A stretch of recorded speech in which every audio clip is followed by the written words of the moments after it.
কথা অনেকেই বলেন, কখনো বিশ্বাস করতে ইচ্ছে হয়নি। সম্পাদক বরং এই আন্দোলনের পুরোটাই মার্কিন ডিপ স্টেটের পরিকল্পনাতে হয়েছে। তাদের পরিকল্পনাতে তুমুল উগ্রবাদী সাম্প্রদায়িক একটি গোষ্ঠীকে ক্ষমতায় আনার নীল নকশা ছিল। শেখ হাসিনার সরকারের পতন ঠিকই তারা ঘটিয়েছে, কিন্তু বাকি অর্ধেকটা তারা ফুলফিল করতে পারেনি, এবং এখনো পর্যন্ত আমার মনে হয় যে তারা সেই উদ্দেশ্য সাধনের চেষ্টা করে যাচ্ছে। কিন্তু সেই ভয়ঙ্কর ডিজাইনের অংশ হবে সেনাবাহিনী, এই জায়গাটা কখনো মেলাতে পারেনি। বরং মনে হয়েছে যেটা সত্য কথা, যে সেনাবাহিনী শেষ মুহূর্তে যদি তাদের ওই ভূমিকা অবতীর্ণ না হতো, তাহলে দেশে হয়তো গৃহযুদ্ধ বেঁধে যেত।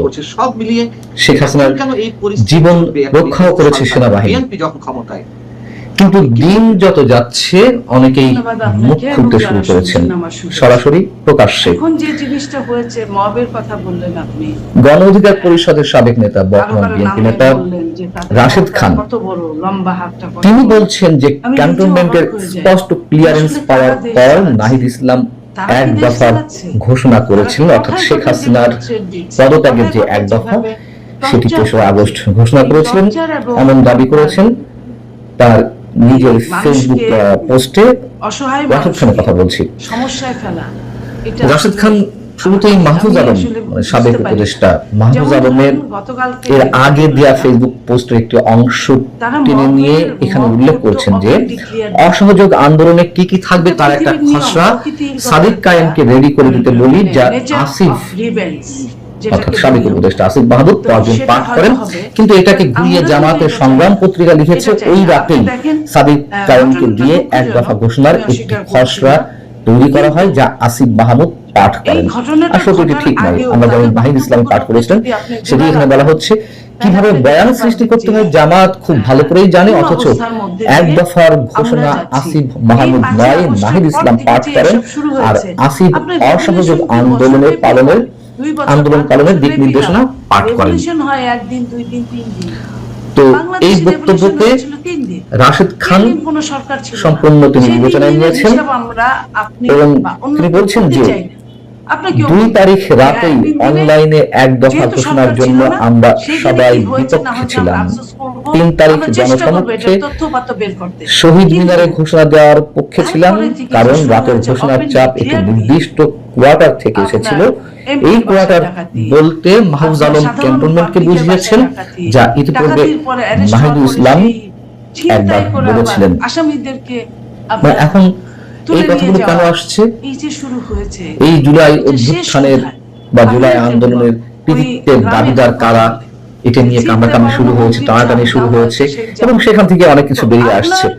রাশেদ খান বলছেন সেনাবাহিনীর স্পষ্ট ক্লিয়ারেন্স পাওয়ার পরই নাহিদ ইসলাম এক দফার ঘোষণা করেছেন। নিশ্চয়ই মনে থাকার কথা, 2 আগস্ট সেনাবাহিনী একটি প্রেস বিজ্ঞপ্তি দেয়, যেখানে বলা হয় যে 3 আগস্ট সব সিনিয়র অফিসারদের নিয়ে বৈঠক হবে। আমরা নিশ্চয় জানি যে 3 তারিখে একটি গুরুত্বপূর্ণ বৈঠক হয়েছিল, সেনাবাহিনীর দরবার বৈঠক, যেখানে সামরিক ঊর্ধ্বতন কর্মকর্তা শুরু করে জুনিয়র অফিসার সহ সবাই সেখানে অংশ নেন। এবং এখানে রাশেদ খান বলছেন যে এরপর 3 আগস্ট দুপুরবেলা সেনা প্রধান বলেন যে সেনাবাহিনী ছাত্র জনতার বুকে গুলি চালাবে না। এটা কি মিথ্যা? সেনাবাহিনীর এই বক্তব্য কি জনতাকে সাহস যোগায়নি? মূলত 1 আগস্ট সেনাবাহিনী সিদ্ধান্ত নেয় তারা জনগণের পক্ষে অবস্থান করবে, যে কারণে বলা যায় কার্যত 1 আগস্টেই শেখ হাসিনার পতন হয়ে যায়, এবং সেই সিগন্যাল শেখ হাসিনা সহ মোটামুটি সব মন্ত্রীরা পেয়ে যান, যে কারণে ওই সময় থেকেই সব পালানো শুরু করে। গণঅভ্যুত্থানের ক্যান্টনমেন্টেরও অনেক ভূমিকা আছে। রাশেদ খান সবশেষ পর্যায়ে এসে কথা বলছেন যে আগে থেকেই সবাই সিগন্যাল পেয়ে যায়, এবং বিশেষ করে শেখ পরিবারের প্রতিটি সদস্য আগে থেকে দেশ ত্যাগ করেন। এর মধ্যে অনেকেই আটক হয়েছেন, কিন্তু শেখ পরিবারের কাউকে তো আটক করা হয়নি। এটা হচ্ছে চরম সত্য কথা। এই জিনিসগুলোর অবসান হওয়া উচিত। এবং এই কথা আমরা জানি যে 3রা আগস্ট ওই বৈঠকের পর সেনাপ্রধান সরাসরি চলে যান গণভবনে, সেখানে গিয়ে আমি বিচার চাই, প্রধানমন্ত্রী বিচারের তৎকালীন পাশাপাশি প্রধানমন্ত্রীকে বলেন ওই পদত্যাগ বিচারটাও চাই করতে যে বা আপনি পদত্যাগ করার না কেন কথা বললেও মারামারিটাকে অ্যাভয়েড করছেন। সেনা সদস্যদের আপনি বলেন তো, আমি একটা দল মানসিকতার করি। কথা আপনি আপনি তুলে ধরেন দলের যে ভিতরে কোনো দল কেউ কোনো আর প্রকাশই এই করেন না, কারণ আপনি আন্দোলনে একজন সাংবাদিক। মানে সেনাবাহিনী যে আপনি ভূমিকা যদি পালন করছিল আমাকে ওই আমার ভূমিকায় আর দলের থাকতে like চাচ্ছে না। আমার নেত্রী দেশনেত্রী বেগম খালেদা জিয়া, উনি এটা সত্য কথা। পৃথিবী ছেড়ে চলে গেছেন। প্রশ্ন আপনি যদি হচ্ছে, আজে বাজে কথা বলার চেষ্টা করেন, সত্যি যদি নিশ্চয়ই আপনার সঙ্গে আমার এই যে সেনাবাহিনী সম্পর্কটা, সবকিছু এই জানতো, যে, তাদের কাছে তো নানান এই ধরনের তথ্য সম্পর্কটা ছিল, ওইভাবে থাকার সেটি কথা না, থাকা থাকবে না। সত্ত্বেও কেন তো এই যে সেনা প্রধান আপনাকেও আমাকে বুঝতে হবে, 5 আগস্ট আমাকেও শেখ আপনাকে হাসিনা বুঝতে সরকার হবে। পতনের তো এই জায়গাটা আরো তারা 10-12 দিন কেন বুঝে না? আগে তারা একটি অনুষ্ঠানে তিনি মুখটাকে বলছিলেন যে আপনি দেখেন পরিস্থিতি যেখানে নিয়ন্ত্রণে চলে এসেছে, সেনা অসংখ্য সদস্যরা যার যার বাজে জায়গায় চলে গালি, যাবেন। সবচেয়ে এবং কঠিন গালি। ওই অনুষ্ঠানে তিনি এই মন্তব্য এই করেছিলেন যে অশব্দের সেনাবাহিনীর মধ্যে ভূমিকায় সমস্ত তৎকালীন গালিকে প্রধানমন্ত্রীর আপনি কথা তিনি বলছিলেন fill up করতে যে পারেন। প্রধানমন্ত্রী শেখ হাসিনা আর কিছু সন্তুষ্ট, বলতে হয় না। তাদের তাহলে ভূমিকায় তিনি আপনাকে কেন কৃতজ্ঞ। ইন্ডিভিজুয়াল গালি দিতে হবে? এমনকি 4 মাকে আগস্ট তুলে, রাতেও বোনকে নাকি তুলে, সেনাপ্রধান বউকে তুলে, ওয়াকারুজ্জামান মানে নারী কুলকে তুলে তৎকালীন গালি প্রধানমন্ত্রী দিতে শেখ হবে। হাসিনা এবং আমরা এমন স্বরাষ্ট্রমন্ত্রী সমাজে বাস করি, আসাদুজ্জামান খান নারীরাও কামালকে কেউ তাদের স্পষ্টতই গালিটাই বলেছিলেন repeat যে করছে, পরিস্থিতি স্লোগান। নিয়ন্ত্রণে। অপরাধ কয়েক ভাষণ ঘন্টা কিন্তু পর এই যখন গালি শেখ দেন। হাসিনা আপনার সরকার কাছে পতন চোদ্দ হতে লোক যাচ্ছে, বলছেন কি আপনি ওপেন এরকম গালি ঠিক সেই দিতে মুহূর্তেও তিনি এই যুবদলের মন্তব্য সে করেছিলেন। ওনারা বলে যে এরা চাঁদাবাজ, এমনকি এরা দখলবাজ। ভারতের কিন্তু অন্যতম এইভাবে একটি গালি গণমাধ্যম দিতে নর্থ ইস্ট যেভাবে নিউজে তারা গালি গত দিচ্ছে, এপ্রিলে এই গালির আমদানি তারা কোথা থেকে নিয়ে জুলাই আসে? আন্দোলন নিয়ে একটা ধারাবাহিকভাবে রাজশাহী কয়েকটি বিশ্ববিদ্যালয়ের রিপোর্ট একটা প্রকাশিত ছেলে, হয়েছিল। আমি তার একটি আমি শিরোনাম কি ছিল বলবো, আমি আমার ভাষা লেট নাই, নাইট টেলিকনফারেন্স আমার অন ভাষা নাই, আগস্ট যে সে 4, কোন পরিবারটা 2024 belong করে। এবং বাংলাদেশ আর্মি জেনারেল তাহলে আমার সিল প্রশ্ন শেখ ওটা, হাসিনার যদি মনে আপনি বলছেন যে আসলে দেশ কারা চালাচ্ছে, অর্থাৎ আমরা তো জানি বিএনপি 4 আগস্ট রাতেই তাহলে behind the screen Sheikh Hasina অদৃশ্য কোন শেখ হাসিনার কিছু নিয়ন্ত্রণ করছে, তাহলে ভাগ্য না হলে সালাউদ্দিন নির্ধারিত আমলাদের হয়ে মতো যায়। মানুষ তারা দিনের পর দিন মানে সন্ত্রাসী কর্মকাণ্ড করে, তিনি যদি জেনে কর্মকাণ্ড থাকেন যে করে 5 তারা আগস্ট একেবারে শেখ হাসিনার ঘটিয়ে বেড়াচ্ছে, সরকারের সময় তাহলে সেখানে ফুরিয়ে শাসন আসছে, কোথায়? কেন তিনি ওই সময় ওই মুহূর্তেই কেন কয়েক ঘন্টা মাত্র সরকার আগে পারছে না? কেন আপনারা বলছেন যে পারছেন না এগুলো পরিস্থিতি নিয়ন্ত্রণ করতে? পুরোপুরি নিয়ন্ত্রণে? প্রশাসন সরকার সবই আছে। নর্থ ইস্ট নিউজ ওই সময় ওই প্রতিবেদনে আরো বেশ কিছু তথ্য দিয়েছিল এর আগে। সেখানে বলা হচ্ছিল যে 2024-এর জুন সেনা প্রধান হিসেবে দায়িত্ব গ্রহণের পর জেনারেল ওয়াকারুজ্জামান প্রথম দিকে সেনাবাহিনীর চেইন অফ কমান্ডের উপর পূর্ণ নিয়ন্ত্রণ প্রতিষ্ঠা করতে হিমশিম খাচ্ছিলেন। Chief of general staff lieutenant general অবসরপ্রাপ্ত সাইফুল আলম এবং quartermaster general lieutenant general অবসরপ্রাপ্ত মুজিবুর রহমানের সঙ্গে তার সুস্পষ্ট বিরোধ ছিল।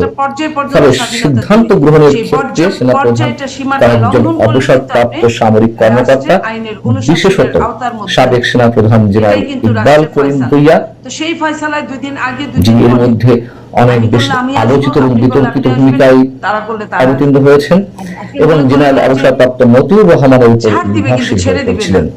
মানে কোনো না কোনো ভাবে আমরা বিএনপি সরকার শুধু এখনো 2 বছর যাবত আমরা গালির মধ্যে আছি। পুরোপুরি সত্যতা আমরা জানি যে না, কোনো তবে আন্দোলনের এটুকু নিশ্চিত করে বলা যায় আমরা যে দিন ছিলাম, যত যাবে অবশ্যই অনেক সত্য বেরিয়ে আসবে। তাদের মধ্যে ঢুকিয়ে এই দিয়ে যে সত্যগুলো এই আন্দোলনটা এখন যা আমাদের কাছে মনে হচ্ছে তার তারা চেয়ে মনে করে আরো যে বেশি সবই তারা। ভয়ঙ্কর হবে।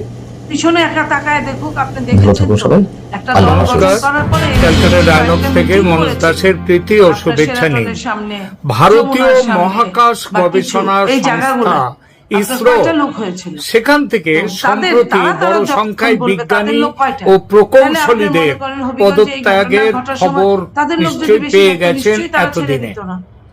গত কয়েক মাসে ইসরোর বিভিন্ন কেন্দ্র থেকে প্রায় 100 থেকে 120 জন বিজ্ঞানী ও প্রযুক্তিবিদ পদত্যাগ করেছেন বা স্বেচ্ছা অবসরের আবেদন করেছেন। যদিও ইসরোর মোট কর্মীর সংখ্যা 14,600-র বেশি, কিন্তু এই গুরুত্বপূর্ণ পদগুলোর সংখ্যা কিন্তু 200-র মতো, এবং সেখান থেকে 100 বা 120-র মতো মানুষের চলে যাওয়াটা, বিজ্ঞানীদের প্রকৌশলীদের চলে যাওয়াটা একটা অত্যন্ত গুরুত্বপূর্ণ ঘটনা। কারণ এর মধ্যে অনেক কর্মী এমন আছেন যারা গগনযানের মতো দেশের অত্যন্ত গুরুত্বপূর্ণ ও কৌশলগত মিশনে নিযুক্ত ছিলেন। আজকে সুতরাং অনেকে বলছেন এই যে চলে অবশ্যই যাওয়া আমরা এই ঘটনা নিঃসন্দেহে নিন্দা ভারতের জানাই। মহাকাশ যে হামলা গবেষণা হলো। যা কিন্তু অন্তত অনেকে দ্রুত বলছেন, গতিতে আপনি বললেন সামনে যে এগিয়ে যাচ্ছিল, প্রকৃতির অত্যন্ত তো দ্রুত বলে তো একটা গতিতে, কথা আছে। এবং সারা আজকে পৃথিবীর নজর যারা যেমন কাটছিল, করছে তাদের উপরে সেই ছেড়ে ক্ষেত্রটি দিচ্ছে। ক্ষতিগ্রস্ত জামাতের করলো এমপির, খুব এমপি বড় তার ভাবে। কন্যাকে ঘিরে আর রাখা এখানেই হলো, উঠে এলাকাবাসী আসছে ঘিরে সন্দেহ, ফেললো। এটা এই আমি মনে করি যে পরিস্থিতি একটা তৈরি প্রতিদান। হওয়ার পেছনে কি কিন্তু দেশের ছাত্রদল, সরকারের যুবদল যা করছে, তরফ তারাও থেকে কি কোনো এই ধরনের অবহেলা ভবিষ্যৎ আছে, হবে না ভবিষ্যতে? কি প্রকৃতির নাকি প্রতি বিদেশি তাদের উপর শক্তির হবে না? আমি তো হাত বলি না আছে, যে কোনো একটা, যাকে অন্তর্ঘাত কোনো একটা বলে, সংগঠন শুধু যারা ভারতের এই এগিয়ে চলাকে আপনার পছন্দ nature-এর করছে না। শিকার হবে। একটা এখানে ঘটনার nature-এর উল্লেখ events-এর করছি, শিকার প্রত্যেকেই ভারতের হবে। চন্দ্র আপনি কি অভিযানকে বলেছেন, আপনি কটাক্ষ জানেন, আর করে আপনার বর জানে, আমি আমেরিকার জানি এক না। বিখ্যাত But আপনি পত্রিকা কিন্তু কার্টুন একদিন দিয়েছিল এইটার, গরুর শিকার হতে গাড়িতে পারেন। করে চন্দ্রযান একটা সভ্য নিয়ে রাষ্ট্র থেকে যাওয়া আমরা কি হচ্ছে। সাধারণ আর মানুষ যারা এই আছি, তারা কটাক্ষ যে সে শুধু প্রকৃতির উপরেই বিদেশি নির্ভর করে শক্তিরাই থাকবো? করে দেশের তা আইনের নয়, শাসন প্রতিষ্ঠা হবে না? দেশের কেন আমি প্রশ্ন ভেতরের করছি?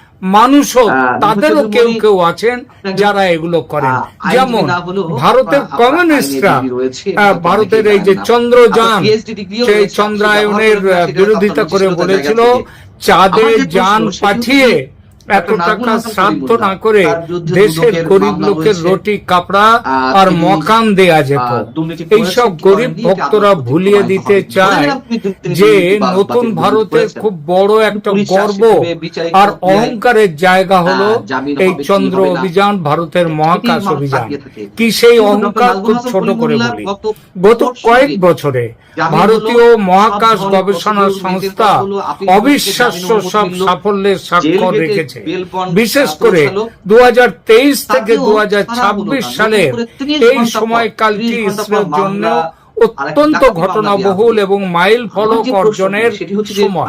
নিচে কয়েকটা ঘটনা কেবল এখন আমি সংক্ষেপে আপনাদের সামনে তুলে ধরছি। প্রথমত চন্দ্রযান 3, 2023 সালের 23শে আগস্ট চন্দ্রযান 3-এর সফল অবতরণ ছিল ইসরোর সাম্প্রতিকতম সবচেয়ে বড় সাফল্য। এর মাধ্যমে ভারত বিশ্বের প্রথম দেশ হিসেবে চাঁদের দক্ষিণ মেরুর কাছে সফট ল্যান্ডিং করতে সক্ষম হয়।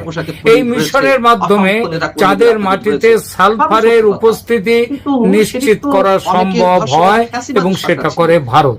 দ্বিতীয়ত সূর্যের প্রতি মিশন আদিত্য L1, 2023 সালে উৎক্ষেপিত ভারতের প্রথম সূর্য পর্যবেক্ষণকারী মহাকাশযান আদিত্য L1 2024 সালের জানুয়ারিতে সফলভাবে সূর্যের ল্যাগ্রেঞ্জ পয়েন্ট 1 সেখানে মানে যেটা লেভেল 1.1 L1 তার নির্ধারিত হ্যালো কক্ষপথে ভারতের আদিত্য পৌঁছে যায়।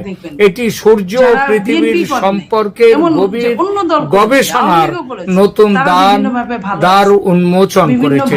তৃতীয়ত স্প্যাডেক্স মিশন, মহাকাশ গবেষণায় ভারতের সক্ষমতার একটা বড় প্রমাণ হলো স্প্যাডেক্স মিশন।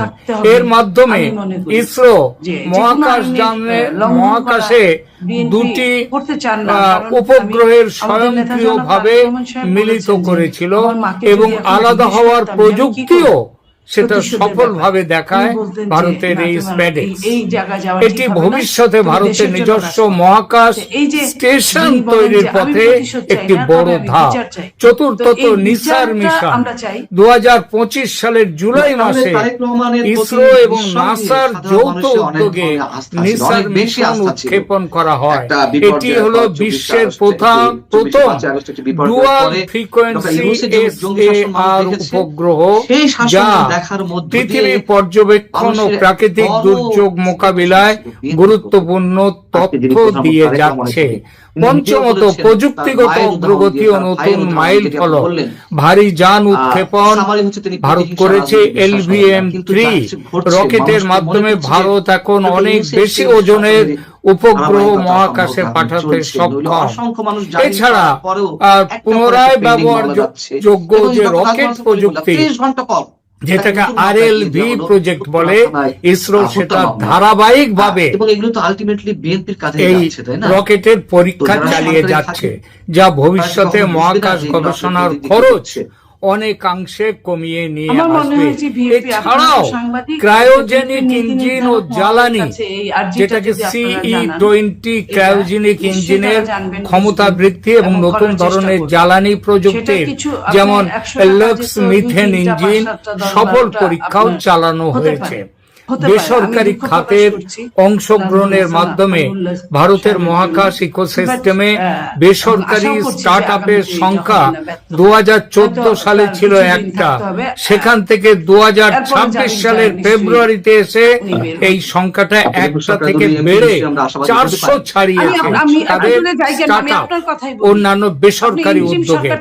এই মহাকাশ ভারতের মহাকাশ খাতকে এই বেসরকারি উদ্যোগ আরো গতিশীল করেছে। ভারত এখন গগনযান পাঠানো, মানুষকে মহাকাশে পাঠানোর যে গগনযান প্রকল্প, ভারতীয় অন্তরিক্ষ স্টেশন এবং শুক্র অভিযানের যেটা ভেনাস অরবিটার মিশন, তার মতো উচ্চ অভিলাষী প্রকল্পের জন্য জোর কদমে প্রস্তুতি চালাচ্ছে। সামগ্রিকভাবে গত কয়েক বছরে ইসরো কেবল মহাকাশ গবেষণায় নতুন নতুন রেকর্ড করেনি, বরং প্রযুক্তিগতভাবে আরো আত্মনির্ভরশীল হয়ে উঠেছে। চন্দ্রযান ও সৌর মিশনের সাফল্য ভারতকে বিশ্বের অগ্রগণ্য মহাকাশ শক্তিগুলোর তালিকায় অনেক ওপরের অবস্থানে এনে বসিয়েছে। এমন একটি প্রতিষ্ঠান থেকে যখন গুরুত্বপূর্ণ জায়গায় কর্মরত বিজ্ঞানী ও প্রকৌশলীরা একের পর এক চলে যান, তখন দুশ্চিন্তা হওয়া খুবই স্বাভাবিক। কিন্তু মজাটা কি জানেন? যারা চাঁদে যাওয়া নিয়ে সমালোচনা করেছে তারা এখন আবার সমালোচনা করে বলছে সরকারের ব্যর্থতায়